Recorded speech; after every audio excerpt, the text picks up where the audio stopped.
2 gram தங்கத்துக்காக நீங்கள் போய் பொண்ணுங்களெல்லாம் lipstick போட்டு விட்டு ட்ரெஸ் பண்ண வச்சு அங்கே போய் மேடையில் போயிட்டு அவரை கட்டிப்பிடிக்க சொல்லுவீங்களா? இல்லை 3 வருஷம் கழிச்சு காலேஜ் முடிச்சு கல்யாணம் பண்ணும்போது இது எவ்வளோ கொச்சையான பேச்சு. அதில் இன்னொரு வார்த்தையை சொல்லியிருப்பேன், இப்போ தான் தமிழ் தேசிய தம்பிகளில் என் பக்கம் திரும்பி இருக்காங்க. ஏன்னா சீமான் கட்சியிலேருந்து வரவங்களெல்லாம் இவர் தான் கூப்பிட்டு போகிறாரு. அதுக்கு பின்னாடி வேற ஒருத்தவங்க ஸ்பான்சர் பண்ணுறாங்க. இங்கே திராவிட கட்சிகள் ரொம்ப அவசியம், விஜயெல்லாம் வேணாம். இல்லை, இப்போ அந்த கிரைட்டீரியா தான் அவருக்கு வேணும்னா விஜயின் திராவிடத்தை ஏற்றுக்கிட்டவர் தானே. ரெண்டாவது இவங்க இதுங்கேயும் சினிமாக்காரங்க தானே. எம்ஜிஆரை விட வந்து இங்கே வந்து ஒரு பெரிய சினிமா நடிகர் கலைஞர் விடவா, எம்ஜிஆர் விடவா, ஜெயலலிதாவை விடவா, உதயநிதி யாரு? திராவிடம் ரொம்ப முக்கியம், திமுக ரொம்ப முக்கியம். எதுடா விஜய் வச்சு விஜய்க்கு போறீங்க, அசிங்கமா இல்லையா, வெக்கமா இல்லையா? இதுதான் அவர் பேசின முழு அர்த்தம். ஆரம்பத்தில் திரும்ப பல விஷயங்களை திமுக எதிராக பொருள் கொடுத்தாரு. பல விஷயங்கள் இப்போ நம்ம கேட்டவுடன் நாங்கள் இப்போ ஒரு எதிராக தான் பேசிட்டு இருக்கோம்னு சொல்றாங்க. வேல்முருகன் மேலே கேட்டோம்னா ஒரு மடங்கு அதிகமாகவே, ஏன்னா சட்டமன்றத்தில் அவர் பேசினாரு, வெளிப்பட அவர் பேசுறாருன்னு சொல்லும்போது திமுக அழுத்தம் கொடுத்து பேச வேண்டிய ஒரு கட்டத்தில் இருக்கிறாரா என்ன? அப்படிதானங்க அதை பார்க்க முடியும், வேற எப்படி பார்க்க முடியும்? நீ என் கட்சிக்கு வேணா அந்த தாவேக்காவும் நானும் ஒன்று தாங்க. அதுக்கு முன்னாடியே தமிழக வாழ்வுரிமை கட்சி நான் தானங்க ஆரம்பிச்சேன். டிவிக்கு எந்த எனக்கு வா அப்படின்னு தானே சொல்லணும். நீ அங்கே போயிட்டு எதுக்கு திராவிட கட்சிகளுக்கு முட்டு கொடுத்துருக்காங்க? விஜயை வந்து அடிப்பதற்கு இவரை வந்து மறுபடியும் சொல்றேன், ஒரு அடியாளாக தான் இவங்க பண்ணிருக்காங்க. அவர் என்ன சொல்றாருன்னா, விஜய் நடிப்பதை வந்து ரசிங்க பாராட்டுங்க, நடிகருங்கிற காரணத்துக்காக ஒரு பின்னாடி போய் நிற்கிறது தவறுங்கிற மாதிரி ஒரு விஷயம். அதே தாங்க, எம்ஜிஆர்ன்ற நடிகருக்கு பின்னாடி தானே போய் நின்னாங்க மக்கள். விஜய் தவறுனா எம்ஜிஆரும் தவறு தானே, விஜய் தவறுனா ஜெயலலிதாவும் தவறு தானே, விஜய் தவறுனா உதயநிதி தவறு தானே, கருணாநிதியும் திரைத்துறையிலேருந்து தானே வந்தவர், அவரும் தவறு தானே. சினிமாக்காரன் அப்ப எல்லாருமே சினிமாக்காரன் தானே. இவரும் தான் ஒரு படத்தில் நடிச்சிருக்காரு, இப்பதான் எடுத்து போட்டு ட்ரெண்ட் பண்ணிட்டு இருக்கானுங்க. வேலை வேண்டுமா? ப்ளூ ஓஷன் இருக்கிறது. 10th 12th டிப்ளமோ டிகிரி படித்தவர்களுக்கு உணவு, தங்குமிடம், இஎஸ்ஐ, பிஎஃப் இன்சூரன்ஸ் உள்ளிட்ட சலுகைகளுடன் அனுபவத்திற்கேற்ற நல்ல சம்பளம் 15,000 முதல் 30,000 வரை. பெண்களுக்கு முன்னுரிமை. 2,000க்கும் மேற்பட்ட வேலை வாய்ப்புகள் உள்ளன. இப்போதே தொடர்பு கொள்ளுங்கள். Blue ocean.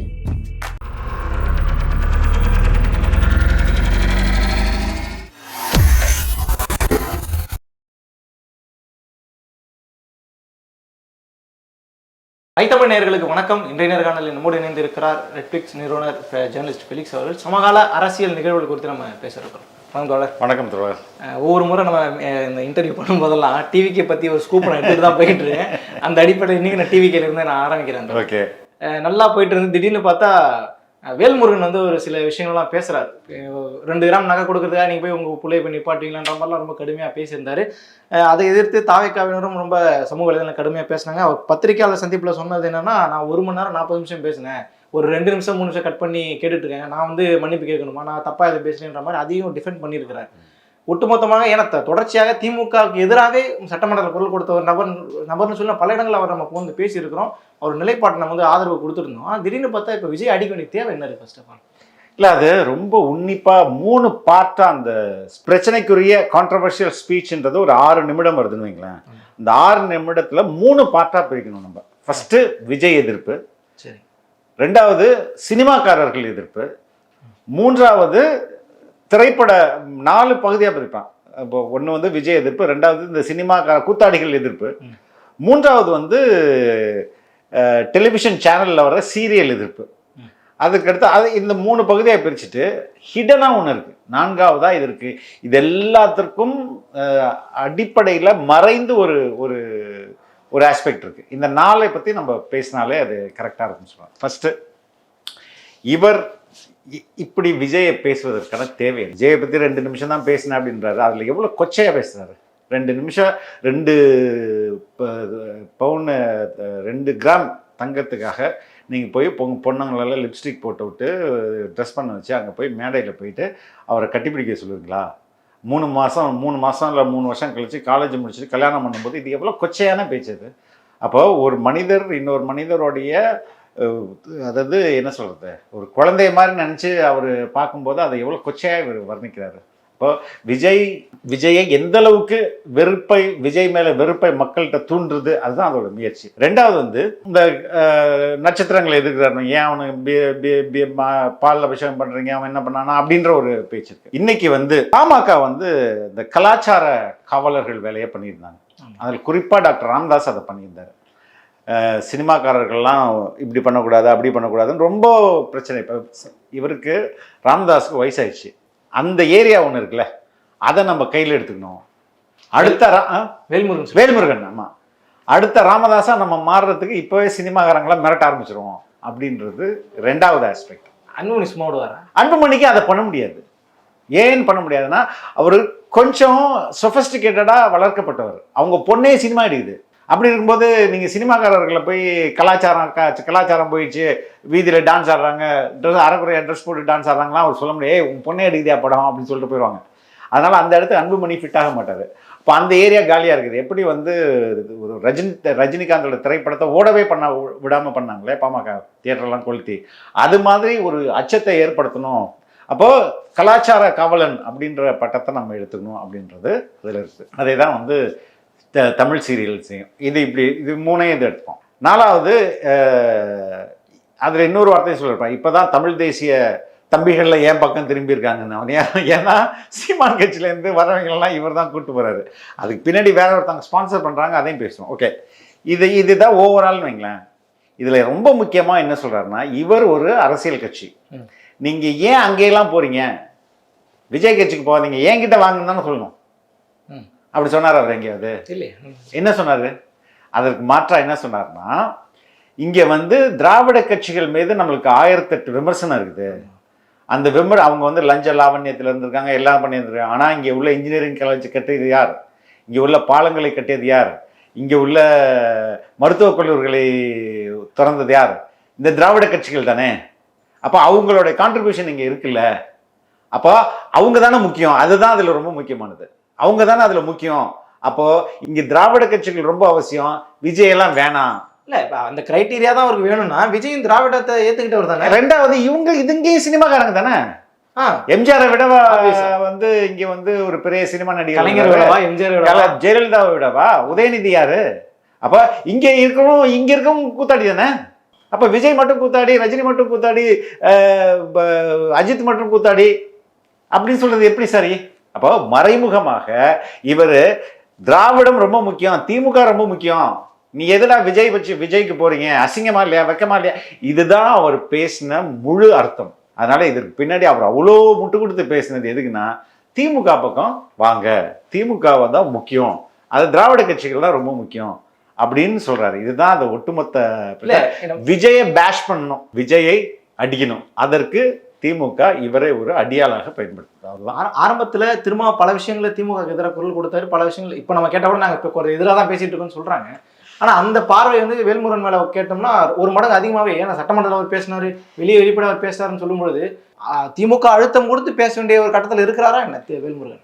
அப்படிதானங்க அதை பார்க்க முடியும், வேற எப்படி பார்க்க முடியும்? நீ என் கட்சிக்கு வேணா அது அப்படி நம்ம ஏங்க நீங்க தாவேக்காவும் நானும் ஒன்று தாங்க. அதுக்கு முன்னாடியே தமிழக வாழ்வுரிமை கட்சி நான் தானங்க ஆரம்பிச்சேன். டிவிக்கு எந்த எனக்கு வா அப்படின்னு தானே சொல்லணும். நீ அங்கே போயிட்டு எதுக்கு திராவிட கட்சிகளுக்கு மட்டும் கொடுத்துட்டு இருக்காங்க?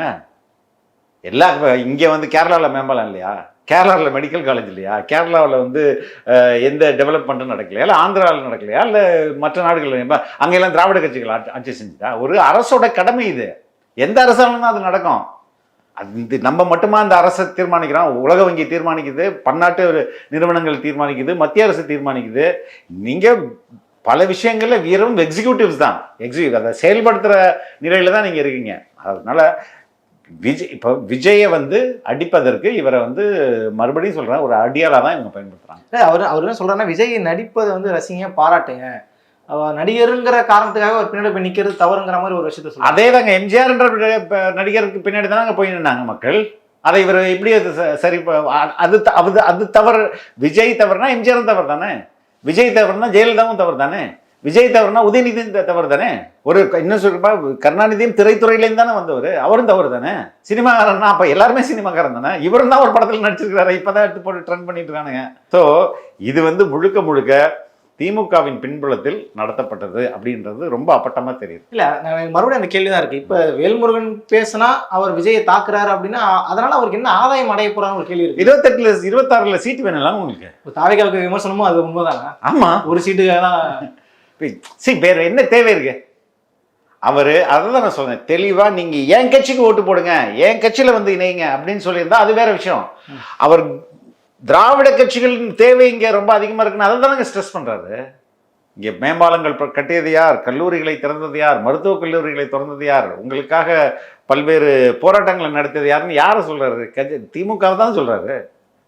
ஸோ இட் இஸ் வெரி இது வேல்முருகன் அதனால் ஒரு வெளிச்சம் அவருக்கு வருது. இப்போ பிஎம்கேவுக்கு அது அது பை நேச்சராகவே இருக்கு.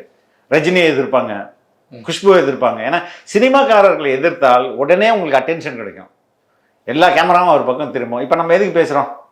வேல்முருகன் எத்தனையோ மீட்டிங் பேசியிருக்கிறாரு, அதெல்லாம் நம்ம செய்தியாக்குறோமா? ஸ்ட்ராட்டஜி அது ஒரு ஸ்ட்ராட்டஜி தான்.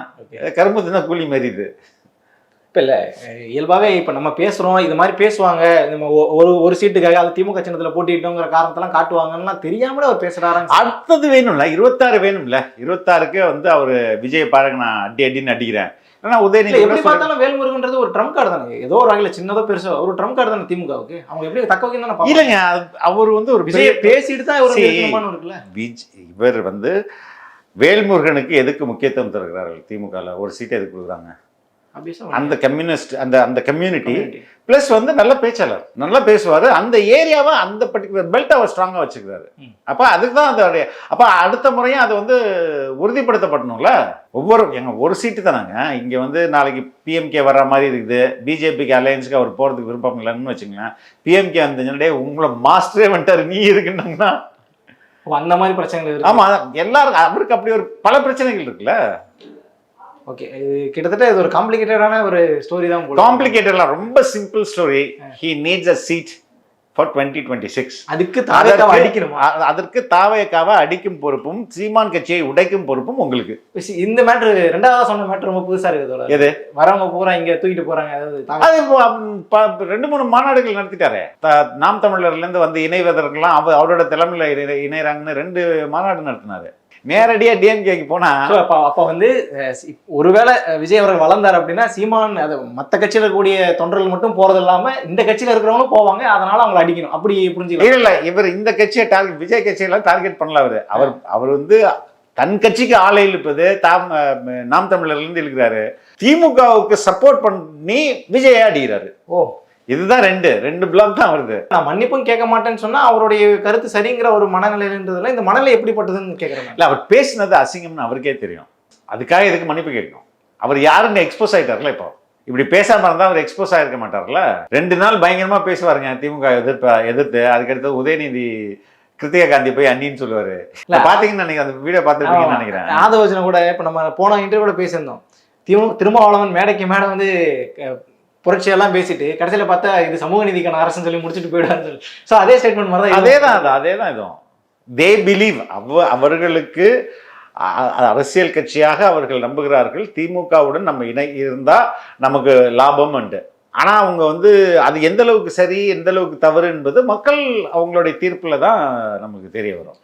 தாவேக்காவை சார்ந்தவர்கள் பலரும் சமூக வலைதளங்கள்ல வேல்முருகனை விமர்சனம் பண்றது ரொம்ப எக்ஸ்ட்ரீமான சில வார்த்தைகளை தாவேக்கானா தமிழக நிர்வாகிகள்னு சொல்லல, அந்த ஆதரவு இருக்கக்கூடியவங்களும் அந்த மாதிரி பேசுறதுங்கிறது சரியான அணுகுமுறை பார்க்கல. இது எப்படி அணுகணும்? பெரும்பாலான தமிழக வெற்றி கழகம் 2 பேரும் தாவேக்கா தான், அதனால கரெக்டா ஃபுல் பேரை சொல்லி தமிழக வெற்றி கழகத்துடைய தொண்டர்கள் எல்லாமே விஜயோட ரசிகர்கள்.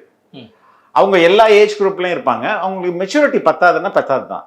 அவங்க வந்துட்டு சினிமாவை பார்த்து ரியாக்ட் பண்ணியிருப்பாங்களே, என் தலைவன் பார்த்தேன் அந்த ஸ்டைலில் தான் எல்லாத்தையும் பார்ப்பாங்க. அஜித் விஜய் சண்டை, அந்த அஜித் விஜய் சண்டை மாதிரி தான் இதையும் பார்ப்பாங்க. அதனால எந்த அளவுக்கு வேணாலும் போய் அவனுங்க அடிப்பானுங்க. அது அவங்களுடைய நேச்சர்.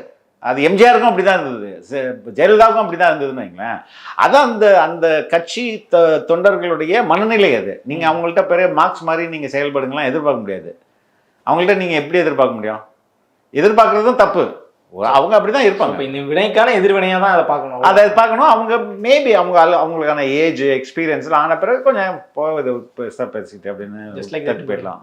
சரி, ஓகே. ஆனா இந்த மாதிரி விஷயத்த வேல்முருகன் தவிர்த்து இருக்கலாங்கிறதா பலரும் சொல்றாங்க. நீங்க அந்த கருத்துல தான் இருக்கீங்களா? ஆமா, இது ரொம்ப கொச்சையா இருக்குல்ல. ரொம்ப ஒரு மாதிரி எல்லைக்கு வைஃப் ஸ்வாப்பிங்லாம் பத்தி பேசுறாருங்க. ஈசிஆர்ல போய் எல்லாரையும் தேங்க, இதெல்லாம் எவ்வளவு அசிங்கமானது.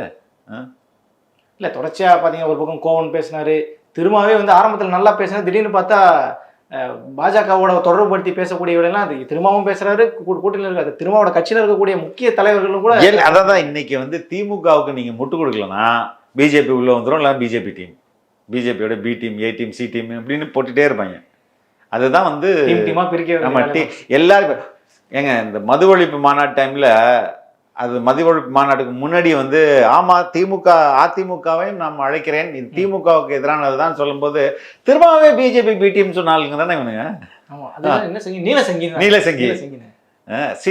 இன்னைக்கு அதை தான் சொல்றேன், இந்த விமர்சனத்தை தாண்டி இவங்க மற்ற அரசியல் எதிர்ப்பு சக்திகள் மேல எந்த விமர்சனத்தையும் வைக்க உங்களுக்கு தெரியல, வைக்கவும் முடியல. எதை சொன்னாலும் பிஜேபியோட பி டீம், பிஜேபியோட பி டீம். ஒருத்தன் வந்து நீ எனக்கு அரசியல் எதிரி, இன்னொரு நீ எனக்கு கொள்கை எதிரின்னு சொன்னா போய் பிஜேபி பி டீம்னு விஜய் சொன்னா எப்படி அது ஏற்றுக்க முடியும்? ஸோ அது எடுபடாது விஜயோட விஷயம், அது வாய்ப்பே கிடையாது. எப்படி அது முடியும்? விஜய் அரசியலுக்கு தள்ளி நீ வந்து அரசியலில் செயல்படுன்னு தள்ளி விட்டதுல திமுகவுக்கு எப்படி பங்கு இருக்கோ அதே மாதிரி பிஜேபிக்கும் பங்கு இருக்குங்க. அவங்க எப்படி வந்து அதை ரெண்டு கட்சிகளையும் எதிராக தானே பார்க்குறாரு. அவர் போயிட்டு பிஜேபி பி டீம்னு இவனுங்க சொன்னானுங்கன்னா எப்படி? அதனால தான் கள்ள உறவு போட்டு பொழுதுட்டு இருக்காரு அவரு மேடைக்கு மேடை. இந்த நிகழ்வை எப்படி எல்லாம் அடுத்தடுத்த கட்டத்தில் பரிணாமம் இல்லை, இது ஃபியூஸ் ஆகிடுங்க 2 நாள் தான். இதுக்கு மேலே அதில் டெவலப் ஆகிற அளவுக்கு ஒர்த்து கிடையாது. பல்வேறு செய்திகளை பகிர்ந்தமைக்கு நன்றி. ரொம்ப நன்றி.